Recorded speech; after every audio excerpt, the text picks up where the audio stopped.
Por que Saul perdeu o reinado? Lembra que obediência gera bênção, mas desobediência gera maldição. Olha, por acreditar que poderia dar ordem, também poderia sacrificar. Esse foi um dos erros de Saul. Ele tinha certeza que poderia dar ordem, porque ele era rei. Mas ele acreditou que já que eu posso dar ordem, eu posso sacrificar. Poderia ter esperado um pouco mais. A pressa é inimiga da perfeição. Mas o povo está acelerando, está querendo aqui e está preocupado porque o sacerdote não chegou para sacrificar. Disse ele, entre 7 dias eu chego aí para sacrificar. Mas passou-se um pouco, demorou um golinho para chegar. O povo está preocupado, o exército está aflito e Saul disse, eu vou sacrificar diante de Deus. Poderia esperar um pouco mais, lembrando que a pressa é a inimiga da perfeição. Então está aqui um dos primeiros pontos para que Saul fosse rejeitado, é que ele se tornou inimigo de Deus, tendo a pressa, tentando acelerar o processo, quando Deus deu apenas a ele o cargo de se tornar rei, e não sacerdote. Sacerdote ainda era Samuel. O descumprimento de uma ordem traz grande consequência. Perdeu o reinado. Lembra que Deus falou para ele? É para matar todo mundo. É para matar todo mundo na guerra aqui, meu amigo. Não é para sobreviver ninguém. Mata todo mundo, mas ele prefere aí deixar algumas pessoas viver. Deixar algumas pessoas viver. Ele prefere aí deixar alguns bois viver. E ainda, não foi porque ele quis, na verdade, né? Ele foi induzido pelo povo. Ele foi induzido pelo povo.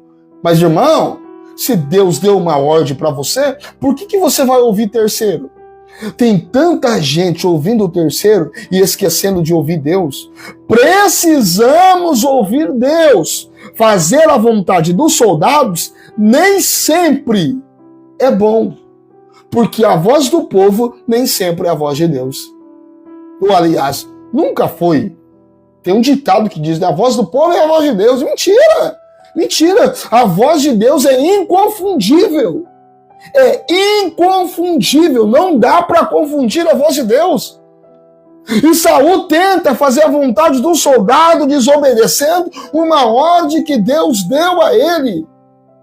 É por isso que ele perde o reinado. A vida de Saul começou abençoada, pois ele estava no caminho certo, na obediência que gera a bênção.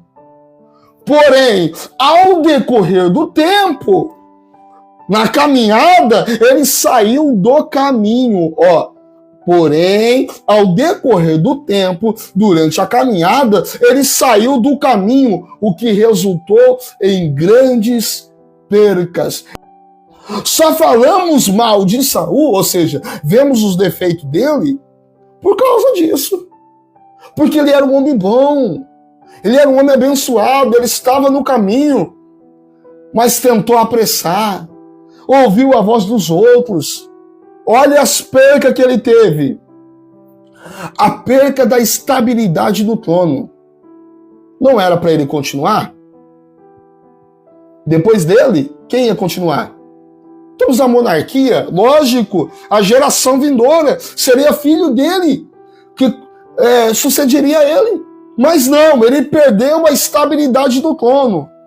A perca do reinado. Teve a perca no reinado. Deus falou, basta. A partir de agora, eu vou escolher outro rei para assumir, para colocar no seu lugar. A perca da presença de Deus. Saul chegou a perder a presença de Deus. É tão verdade isso, que lembra que um espírito imundo, com a permissão de Deus, atormentava Saul. E para que aquele espírito imundo saísse e ele ficasse bem, alguém tinha que tocar e tocava muito bem a harpa, lembra?